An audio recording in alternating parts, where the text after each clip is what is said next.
de perte en vie humaine de l'armée rwandaise na haut plateau ya Fizi, précisément na Mikenge, Kakenge, Kalingi. Ba Congolais kaka ndenge tolobelaka bino oloko na oloko ezaka na ebandeleza pe na suka na yango. 30 ans de guerre, c'est fini. Plus de 10 millions de morts, c'est fini. Plus de 500 000 femmes violées, c'est fini. Plus de 110 000 hectares dévastés, ça suffit, ça doit prendre un terme. Banyarwanda oyo ba infiltra armée na biso bambula na bambula. Lelo Banyarwanda incapable. J'ai dit des incapables de bombarder nos positions. Vous savez pourquoi? Parce que la majorité a traite Bakangama. Le coup là-bas, Franck Tumbabouamunda. Le coup là-bas, ancien chef d'état-major, le général Chiwewe. Le coup là-bas, général Yav, colonel Mazinga. Ils sont tellement nombreux. Une armée qui était caractérisée par des traîtres rwandais. Au tel information non sur l'armée par Banyarwanda. Mais na Ebisibino, depuis avant-hier, na ba haut plateau ya Fizi, tozali ko melisa bango mai ya Congo bololo. Bazoka son, bazoka o babengaka lozaza. To analyser ngwa na émission na biso mkola lelo. Ba Congolais de période de mer, une délégation ya Nations Unies où il faut enquêter crime de guerre, crime contre l'humanité, génocide. Où Banyarwanda na ba supplétif na bango le homme 23 ba commettre na partie orientale na mboka na biso ba kitaki na Goma ba enquête ces bandits déjà. Donc on va analyser en na émission na biso mkola lelo. Ba Congolais de père de mère, la diplomatie agissante ya Tata Mokonzi Ekolo Fachi Beton Fachi Namboka Égypte.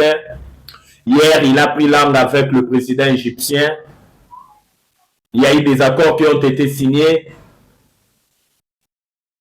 Toko Lobelangwa na émission Mkola lelo, Toko Chite na Maematali, changement à constitution, Otomoni Lolenge Kani, la loi sur le référendum avait été votée à l'unanimité dans la chambre basse du Parlement et qu'il maintenant la seconde lecture dans la chambre haute au Babengi Sénat pour Tata Mokonzi Ekolo na dernier ressort à promulguer en haut tout pour analyser nyonso to na émission Mkola lelo.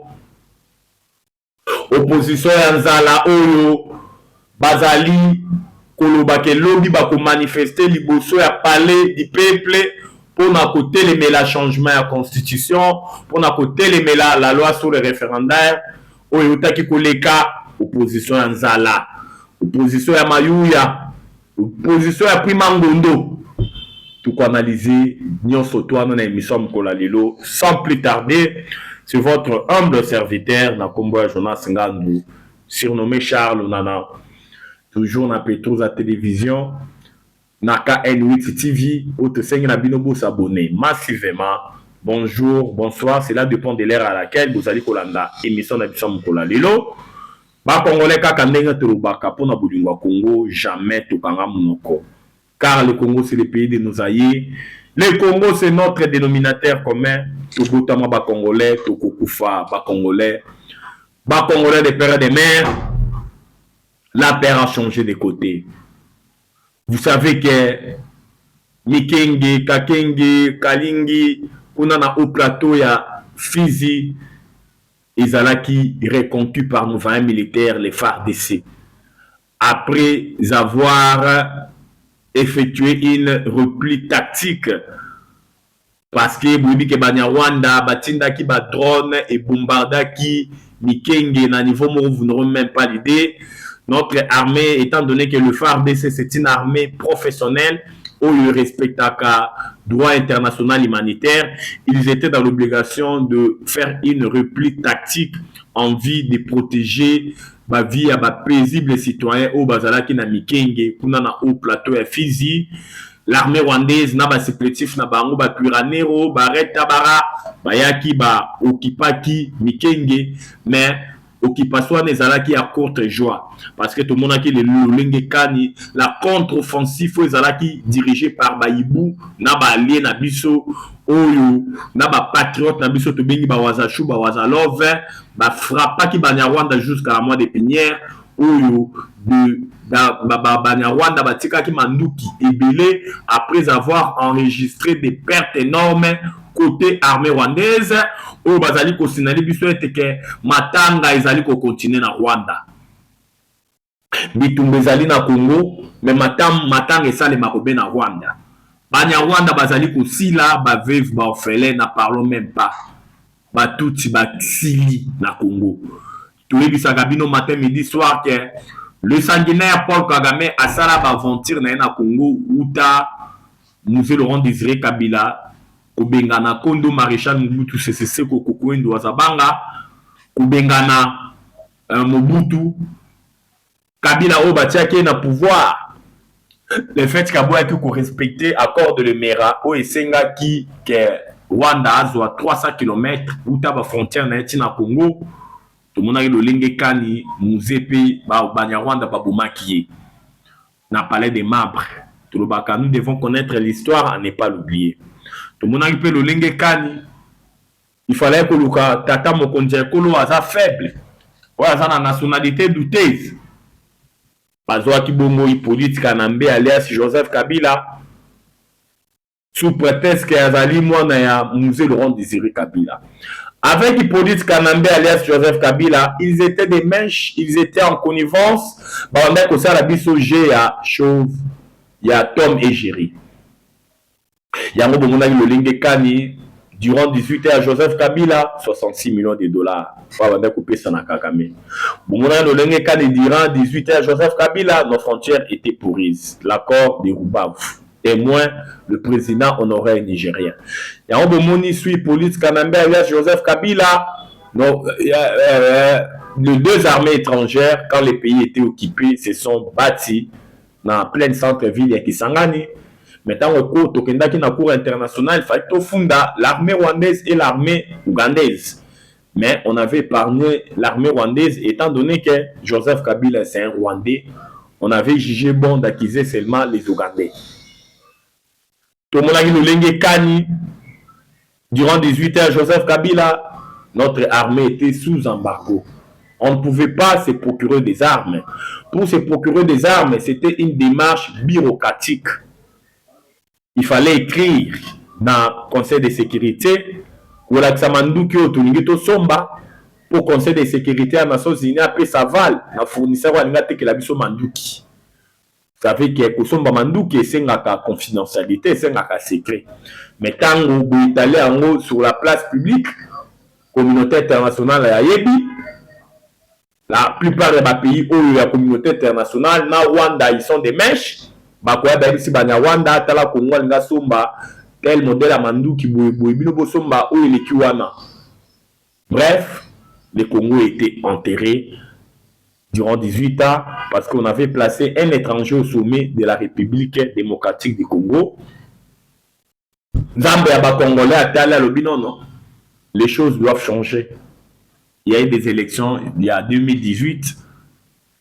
Félix Antoine Tshisekedi Tshilombo a gagné les élections haut le main. A bandi ko diriger Mboka, quand la première mandataire n'a eu embargo Elongwe parce qu'il y avait une diplomatie agissante. Oui, ça là qui était que embargo Elongwa, armée na biso banda kosomba manduki na ndenga malonga. Mais il y avait encore un sérieux problème d'infiltration. Vous savez que l'armée laissée par Hippolyte Kanambe alias Joseph Kabila et pas Fachi Béton, c'était une armée de brassage et de mixage. On avait pris tous les Rwandais qui étaient dans RCD Goma, on les a brassés au sein de notre armée pour permettre la traîtrise et l'infiltration et l'espionnage. Yango moment étant Tata Mokonzi Ekoloye Fachi Béton, il a bâti un grand travail.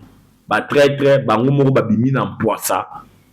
Tukagi bango un par un, pour comprendre qu'on n'avait pas une armée, on avait une armée qui était à la merci des Banyarwanda. Mais Kakankolo, Touloubakazala Congolais, il nous a épargné, il y a Kobimisa Bamboumanio, surtout à Mabé, au Bazan Akatia armée. Mais Tolobi Teke Basidi, ils sont toujours là. Ils sont nombreux. On les sait très bien. Mais le travail continue. Donc, Toko décidé, Bangonio surtout un par un. Il y a un Bomoni Wolenge Kani. Sous Fatih Béton, notre pays, le Congo, a repris sa place dans les concerts des nations. Pour l'année que partout où on est en train de parler de la République démocratique du Congo, les Congolais sont là. C'est vraiment différent avec Hippolyte Kanambe alias Joseph Kabila. Sous Joseph Kabila, partout où on parlait de la République démocratique du Congo, les Congolais n'étaient pas là. Il y avait des Rwandais, des Ougandais, des Kenyans, des Somaliens, des Soudanais du Sud, c'est-à-dire des Nilotiques, bref. Raison pour laquelle Fatih Béton, après avoir dérwandalisé ces pays entre les mains des Rwandais, maintenant, il est en train d'abattre un grand travail pour que le Congo reprenne sa place dans les concerts des nations, chose faite déjà, parce qu'aujourd'hui, notre pays est fréquentable. Il y a eu des visites de plusieurs chefs d'État. Aujourd'hui, partout où on est en train de parler du Congo, les Congolais sont là. C'est ça la différence avec Fatih Béton et Hippolyte Kanambe, alias Joseph Kabila. Il y a un moment où le Lengekani, aujourd'hui, notre armée est en train de monter en puissance en infligeant des lourdes pertes à l'armée rwandaise, leurs mercenaires polonais, français. Ils sont nombreux. Mais, Bazozo a maman à leçon dans la ligne de front parce que les donnes ont changé. Raison pour laquelle, Congolais de père de mer, tout le monde le Lengekani, na haut plateau à Fizi, Tobomi Banyarwan de Belé. Mais au-delà de ça, vous savez qu'il y a une mission d'enquête, il y a ONI, Oyo, Inyataki Makolona Yangon na Goma pour enquêter. Women Watch, a eu un rapport, moko ya kafukafu. Kolakisa lolenge kani Banyarwanda, bazali ko commettre ba crime de guerre, ba crime de contre l'humanité, ba génocide. Na ba parti eza sous contrôle na bango. Des exactions sommaires, vous n'aurez même pas d'idée. Des recrutements forcés. Il y a des mineurs. Bazali ko recruter plus de 1000 jeunes, 5000. Banyarwanda ko recruter en désordre. Otie matoy mangongi babomio ou bien bakatio maboko. Donc cela veut dire que la population est azali ko vivre dans des conditions moko ya crainte. La crainte elle est permanente. Dans la zone ezali sous contrôle ya Banyarwanda. Na ba supplétif na bango to bengi le 1-23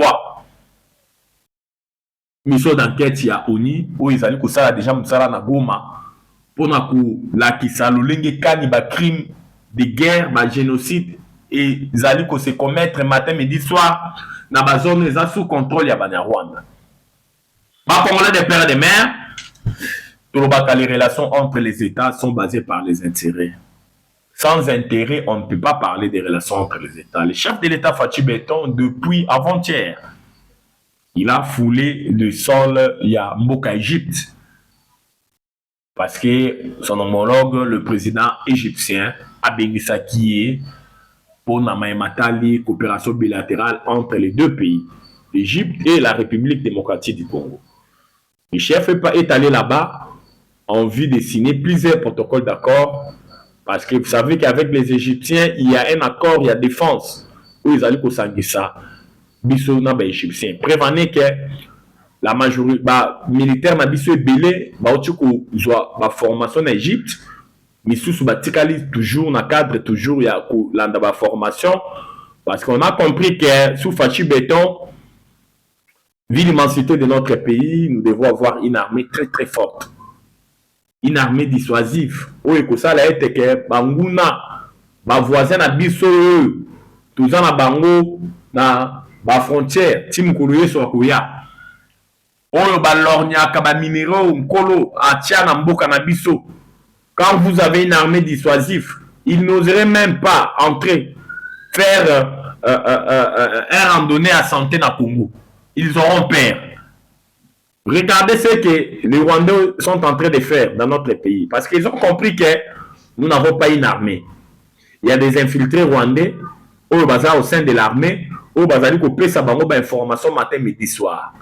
Raison pour laquelle nos frontières sont poreuses et pas ya Banyarwanda ba dit que il y a l'armée à faire des ces armées moko donc ils a na merci na bango ils allaient vraiment bangonde ba manipuler ragnon surtout na faire d'ici il en est de même avec les Ougandais mais du moins la paix a changé de côté. Ils ont compris que Tshisekedi est en train de former son armée. Le FARDC bazo mata en puissance. Aventure que me sala ko sala na est à Congo Kaming t'es aussi là. Cette fois-ci, on doit mettre tous les atouts pour récupérer une grande partie de l'Est. Il y a un autre monde le lingue kani ba Congolais de père de mère. Fachi Beto au four et au moulin. Au four et au moulin. Le chef de l'État est en train de travailler. À mon homologue na égyptien, Basololi, a remercié le Lingue Kani. Les Égyptiens bandimi pour encadrer les militaires na biso pour former Bango. Et puis, le chef de l'État, Fachi Beto, après Égypte, Azan Abanzele, Bénin, il faut ça là. Vous savez que notre chef de l'État est trop sollicité en dehors de notre pays. Parce qu'aujourd'hui, comme j'ai eu à le dire, le Congo a repris sa place dans les concerts des nations. Congolais de père et de mère, vous savez que nous avons une opposition, Yanzala, une opposition très très faible, une opposition au Bazaliko militaire pour Banyarwanda, Bazala na même mise dans Mboka na biso. C'est ça. Parce que tout le monde a goma ekoya Bukavu ekoya opposition ya Nzala basenga journée ville morte c'était. Basali ça marche c'était. Banyarwanda babomi biso na goma tant goma ekoya qui plus de 3000 personnes ont été abattues. On a enterré des gens dans des fosses communes. Mais tout le monde a été opposition à Nzala, basali marche, le lenge kani Banyarwanda bazali ko boma biso na est. Parce que bazala qui des mèches avec le Banyarwanda.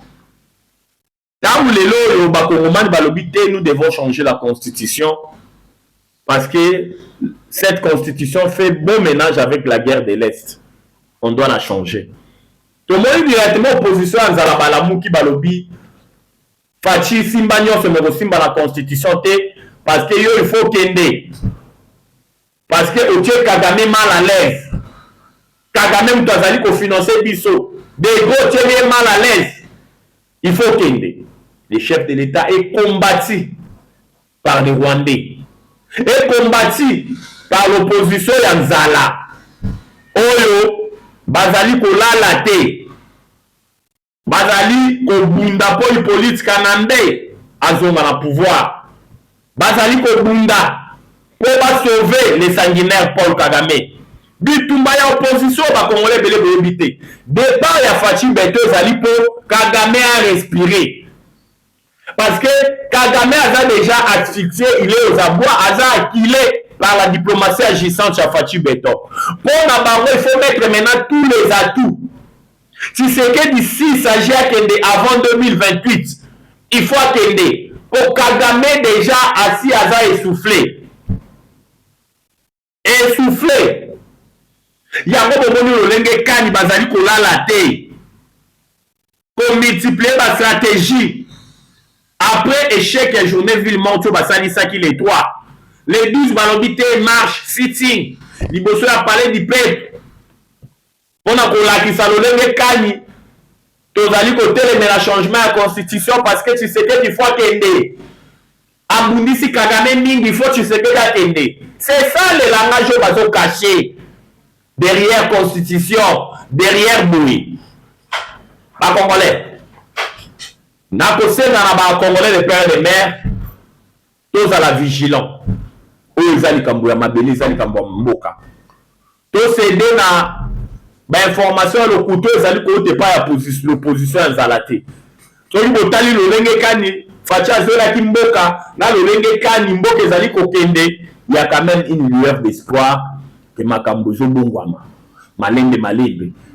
Congo koyato beti bateau magique pouf makambo bongwani peuple bandi koya 3 fois biloko kitité. Il y a un grand travail. Vous savez que nous avons une économie dollarisée, une économie extravertie. Oyoyo, il faut avoir de l'air solide, il faut entamer des réformes. Oyo besoin temps on a intérêt à Congomani nyos. Et puis en même temps, on nous a imposé la guerre à l'Est pour distraire les chefs de l'État. Parce que l'objectif n'a pas il faut balkaniser. Tant qu'on faut procéder dans la réforme, il y a eu la guerre. Nos regards sont maintenant penchés vers la partie orientale. Parce qu'il y a la guerre. Que voulez-vous que les chefs de l'État fassent? Tant que étrangers à côté de l'Onandaku, bana na yo bandai kolia kitoko, ou bien ozo bongisa, ocha ba moyen bana na obali aka bien. Monguna koti, monguna bandi ko menacer yo. Monguna memelo bitumba na ndako.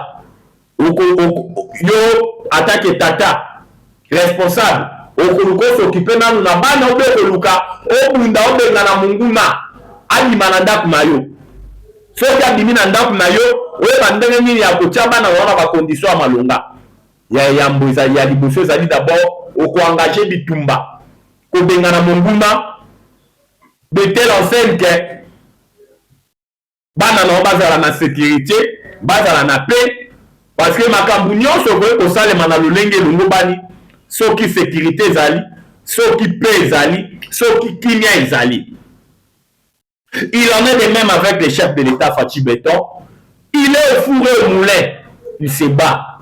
Mais il se bat avec les impérialistes. Il se bat avec les Rwandais. Mais dans sa propre maison, dans son propre pays, il est combattu par une opposition au bazar dictée par Banyarwanda. C'est ça la vraie vérité. Oh, ben, peut-être les Congolais vous ont battu parce que bazali bateau, bazali kolia mbongo ya Banyarwanda. To la kisaki bino même la journée ville morte, Kagame atindaki lo meya, atindaki makuta, atindaki oloko. Et yaki Kagame asalaki même publicité, ya journée ville morte. Il en est de même avec Marcho bazo projeté demain, les 12. Botala lolenge kani Banyarwanda bazali kosalela yango publicité na niveau moko, vous n'aurez même pas l'idée. Bazali kosalela yango publicité parce que bayebi ete ke bazali na bateau, bazali ko bundela bango kuna pour Kagame à comprendre que yé déjà na est bitumba c'est fini parce que d'ici le 15 juillet lolenge kani ba prometaki na secrétaire d'État américain Marco Rubio que ba ko bimisa ba militaire na bango na Congo, ça dit ba ko longola ba mesures défensives à comprendre que c'est fini. Aventure na Suka na Congo, yango il n'y aura plus le M24, le dernier aventure de l'armée rwandaise na Congo yango. Raison pour laquelle Bomoni a bazali ko multiplier ba stratégie. Organiser ba marche à Lukuta na Banyamulenge. O ba bibengi ba Congolais na Est, na Amérique, na Kenya.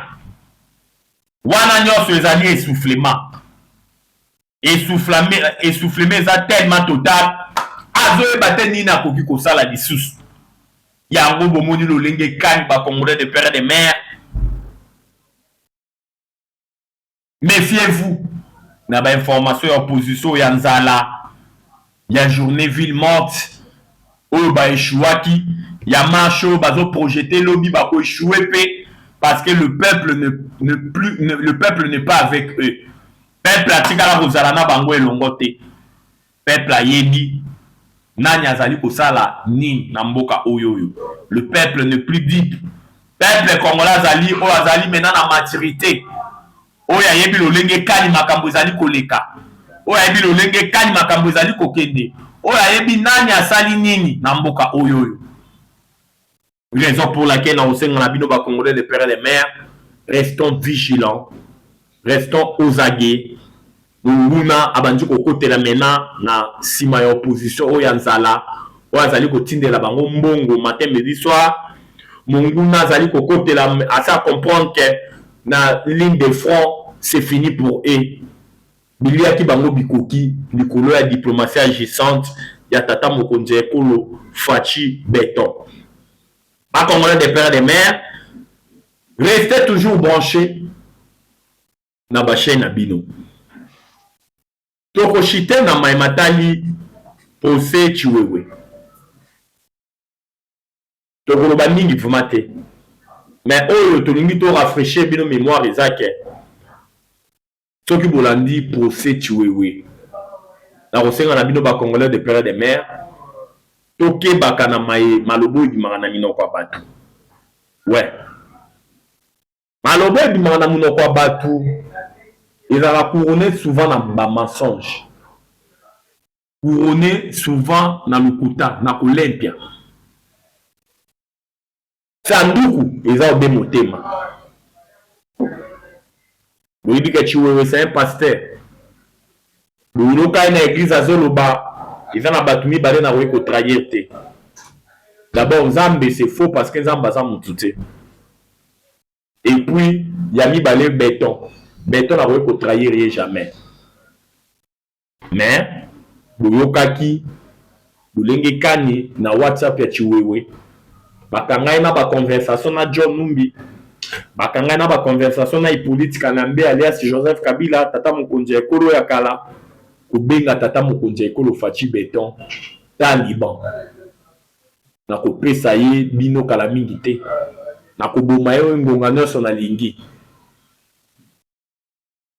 ezalaki pasi pe mawa malgré bagradi nyonso tata mokonzi ekolo alatisaki ye tata mokonzi ekolo apesi ye akomisi chef d'état major mais oyo ya bandaki koprepare ezalaki obe trahison oyo ya bandaki kobongisa na motema na ye ezalaki obe koluka lolenge kani ya kokweyisa mutu ya Fachi Beton.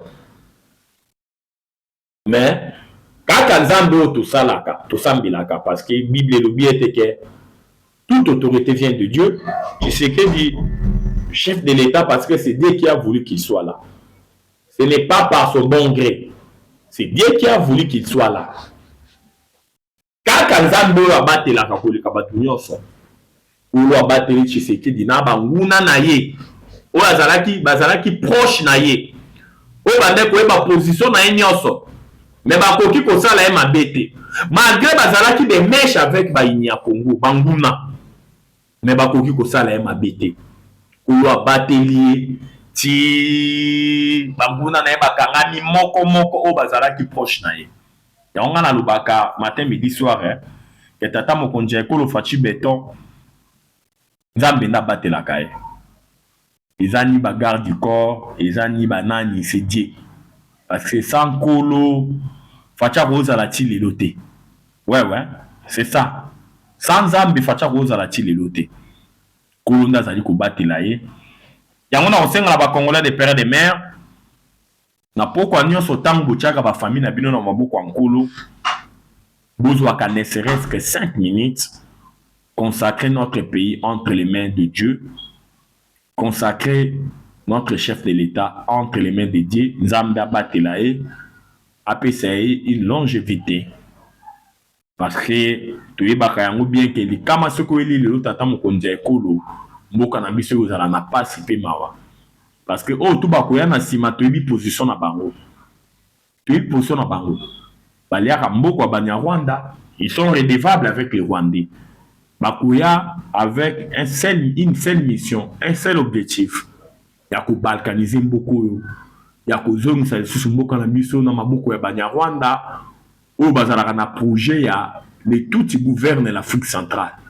Mais pour bakokisa projet na bangwana ya Imatuti ou Batuti il faut ba gouverner l'Afrique centrale, il faut bazoa le Grand Congo en dimension continentale avec sa superficie de 2 345 410 km². Ba Congolais des pères et des mères, comme vous le savez, ya kolobezala qui tellement ébélé. Ils ont un sujet où nous sommes développer en tout parce que Ngonga et Ngonga. Pour les lots, tout ce qui awa, tokoya lobby kuna kotanisa bino lolenge kani mboka elalaki, kotanisa bino lolenge kani mboka elamukaki, mpo tolobaka mpona bolingo ya Congo. Jamais tokanga monoko, car le Congo c'est le pays de nos aïeux. Le Congo c'est notre dénominateur commun. Tobotama ba Congolais, tokokufa ba Congolais. Notre numéro c'est plus 243 89 77 525 44. Plus 243 89 77 525 44. La patrie ou la vie. La patrie ou la vie. La patrie ou la vie, nous vaincrons. J'ai dit et je vous remercie. Ciao. À la prochaine.